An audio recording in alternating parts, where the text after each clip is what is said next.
We are a species obsessed with leaving a footprint. We build, we write, we archive, desperately trying to convince ourselves that our brief flash of existence matters. But what happens when you have to live your life in the literal shadow of a monument that has already won that race? Welcome to Cairo, Egypt, a hyper-dense metropolis of over 20 million souls, moving at a relentless modern pace. Yet, at the edge of the frame, the ancient stones of Giza sit on the horizon like a permanent psychological anchor.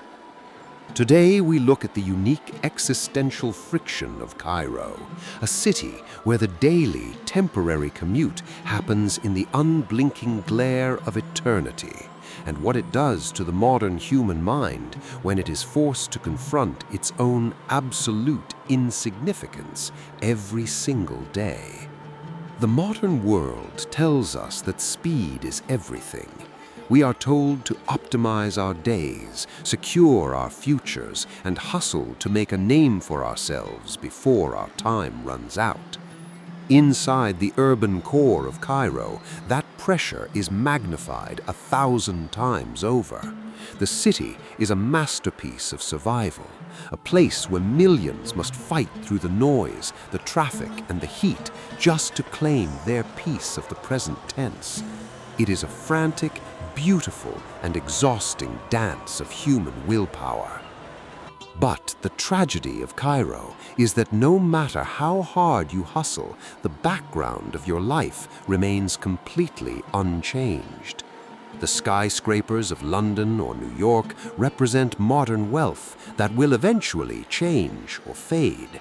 But the stones here have seen empires rise, collapse, and turn to dust, all while remaining perfectly indifferent.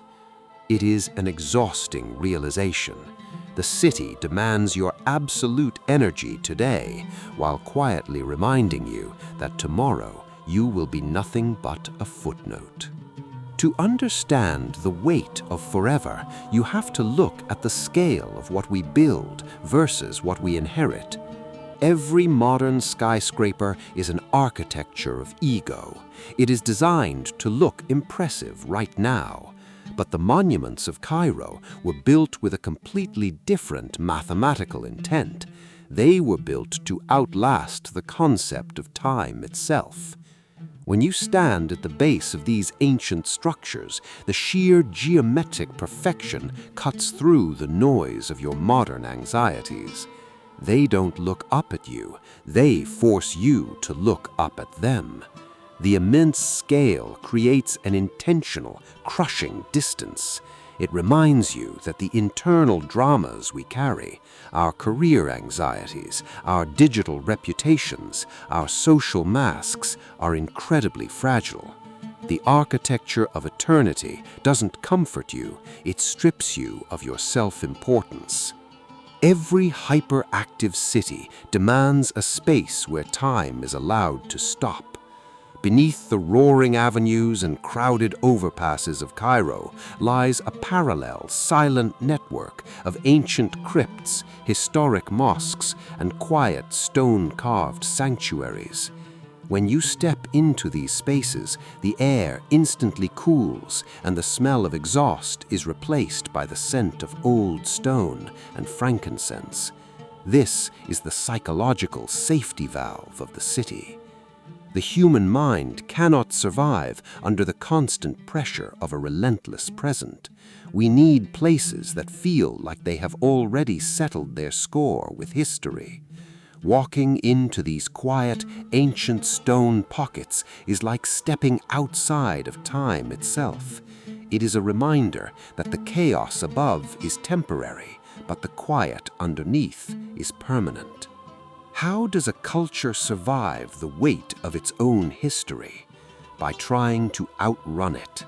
Right now, at the edges of the desert, a new version of the city is being engineered. Massive satellite cities are rising from the sand, pristine, gated, and organized.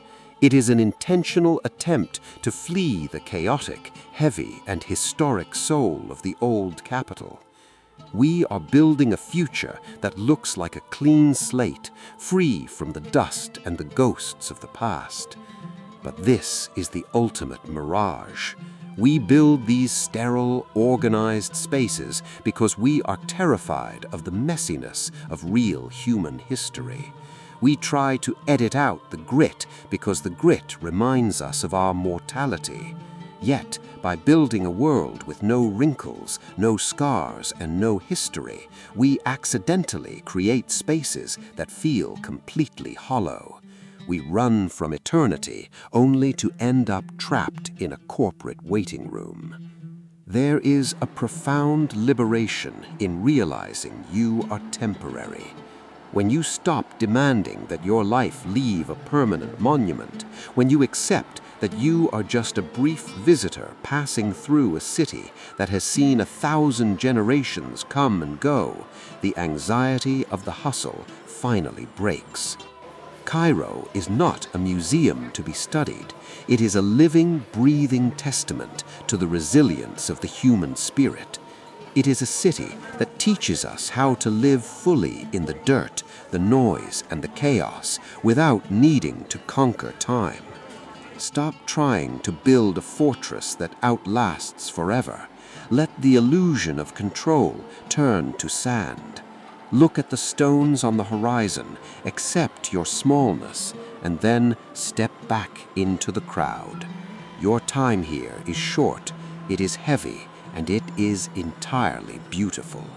Live in the shadow of eternity, but make your home in the present.